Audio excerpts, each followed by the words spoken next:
So when, oh, when will people learn not to bring things back from space?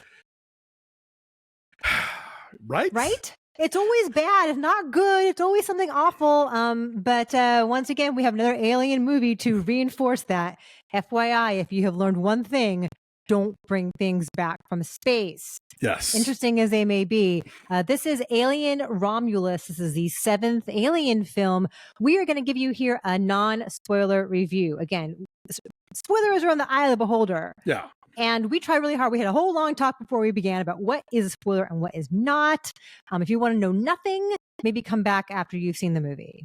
Good idea. I think that would be best. Open the door, come on. Run. This is Fede Álvarez taking over in the director's chair with Ridley Scott producing this time.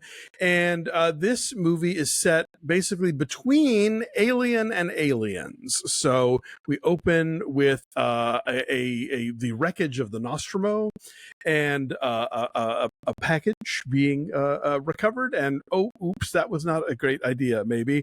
Cut to a mining planet, a grim mining planet that never, ever sees the sun.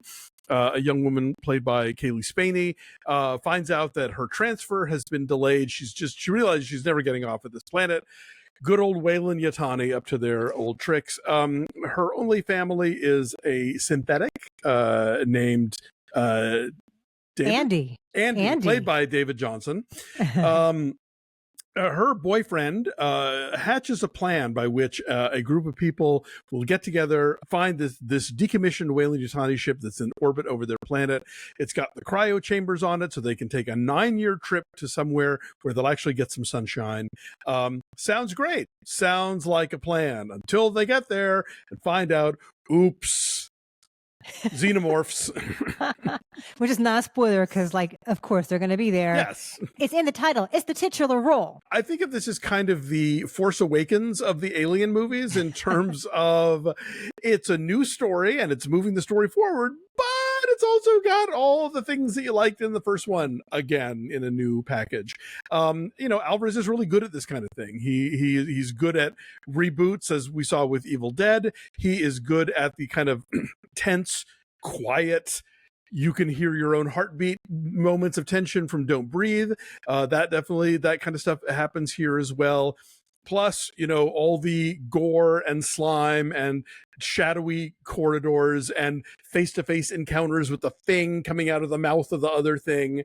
So yeah, this is an Alien movie that has no compunctions about delivering anything else. This is not Prometheus, where they're trying to sort of dig into the whole, backstory of the philosophy of the blah, blah. No. We're just here to run from monsters, and that's what we're doing. And for the most part, it works at that level. It is not as consistently suspenseful as Alien or Aliens is, but I would put it right behind those two, I think, in terms of the most effective of these movies.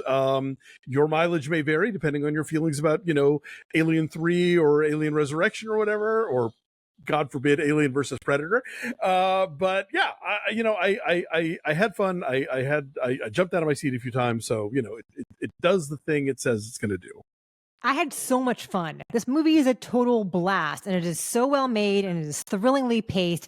It is the best Alien since Aliens, and nothing can top those first two, but there is a spiritual connection, you're right, to the first one from the very beginning. I mean, this feels in a lot of ways like it's an homage to that kind of 70s sci-fi from the opening titles alone, just from the pacing of it, from the use of silence, really expert use of silence. And the sound design in general is just wonderful. Like there's a hefty kind of industrial clunk to it that feels practical and tangible and real. It's but analog also in a lot of ways, which is very cool. Like even like the font in the title sequence feels like a throwback. A little bit of fuzz on it that makes it feel like it's not created digitally, Yeah, for sure. And so he's really paced this so well in terms of like playing out the scares and playing out the predatory nature of these creatures, and what's coming, and still it's like Oh, here it comes.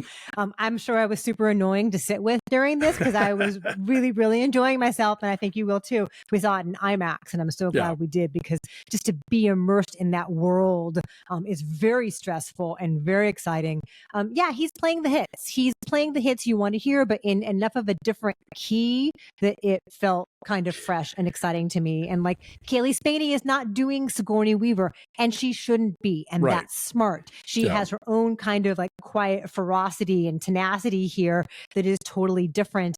And that is really wise. She's such a chameleon, Cailee Spaeny. When you look at her work here and then in Civil War and then in Priscilla, like she looks and feels like a totally different person in all of these very different roles. And that's exciting.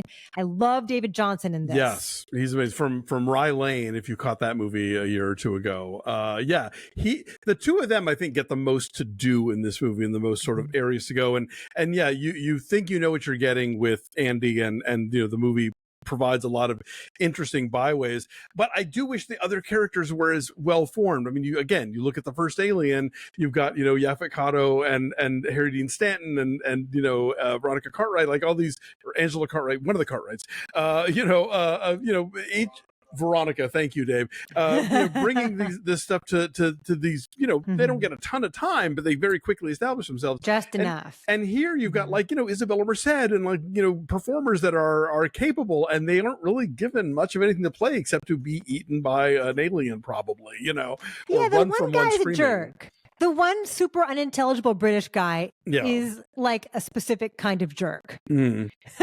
That's it. And that's all you get. I disagree with you a little about the pacing, because I think that I think that the scare moments are set up well, but I do think it gets a little slack between the scare moments. So like, if I have a beef with this movie, it's that. And also, we're not going to say who or how, but there is some like digital necrophilia happening here, which I'm really sick of in these franchise movies, where it's like, where we get that weird rubbery, Carrie Fisher in Rogue One or whatever. It's like, could we just not do that anymore, please? That's going to bother some people, I think, philosophically. Yeah. I thought it was kind of a cool callback, and they use that persona in ways that are chilling and effective, but I can see how, like, from a moral perspective, it's kind of gross. Yeah, I just think fundamentally it's a bad look, and I think that it's not lazy, because I'm sure it takes a great deal of effort to make it look any good at all. But even at its best, there's always just enough of the hint of the uncanny valley that kind of takes me out of the whole thing. Yeah, we'll get more into all of this. We're going to do a whole separate spoiler review. And so we'll get into all of this then. So don't worry, if you've got things you want to contribute and thoughts, we'll definitely get into that. And not that you need to be any more amped up for this movie than you're going to be, but you could be with help from our friends at Coffee Brothers. They have a beautiful new packaging. They have relaunched in totally different, like, I kind of like the old bags, but the new ones are like sleek and minimalist, and they're really beautiful, and they have different sizes, like a smaller size and a bigger size. So we've got a link to them down below. We have loved working with our friends at Coffee Bros. You can take 15% off of your order with our code, which is breakfast15. If you order at least $50 worth of coffee, your shipping is free. So if you want to, like, stay up all night and be agitated, or if aliens are chasing you and you just need to be sharp, a little more caffeine could not hurt. So then, what is your number then, my friend, on Alien Romulus? I give it a 6.8. I think it's strong and it's fun, and it is, I think it's sort of damning with faint praise to say it's the third best, just because I really have a lot of issues with a lot of the Alien movies in different ways. But I admire the idea of going back to basics here. And I even if I don't always love the execution, I think it, for the most part, works, and it's a satisfying sit. Cool. I'm going to say 8. This is a blast. Okay. It is, it's a lot of fun. I'm going to take Nick to see it this weekend, I think, to like relive it all over again. So we're going to see Alien Romulus and Dee Dee. Like, that's a double feature right there. There you go. So let us know what you think about this one, and keep an eye out for details on a spoiler review very, very soon.